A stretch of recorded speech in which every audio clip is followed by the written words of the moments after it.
वार्षिक क्रीड़ा उत्सव उद्यापित गुड़ारी सरस्वती शिशु विद्या मंदिर में 3 दिन धरी चलिथिबा वार्षिक क्रीड़ा उत्सव समारोह उद्यापित हो जाइछि। कार्यक्रम में गोष्ठी स्वास्थ्य केन्द्र अधिकारी गुड़ारी डॉक्टर स्मृति कुमारी मुख्य अतिथि भाव जोगदे विभिन्न क्षेत्र में उत्तीर्ण शिशु को पुरस्कृत करथिले।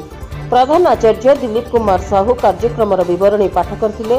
पूर्व प्रस्तुति अनुसार गुरुजी गुरुमा दायित्व तुलाइथिबा बेले जितेन्द्र गुरुजी धन्यवाद अर्पण करथिले।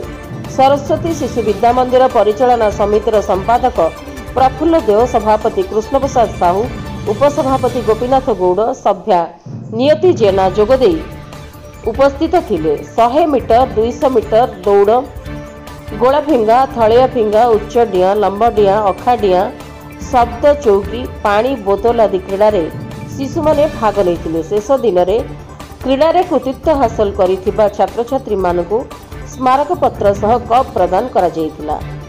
रायगड़ा जिला गुड़ारी ब्लॉक लोकनाथ साहू, रिपब्लिक ओडिशा, साधारण लोकंक स्वर।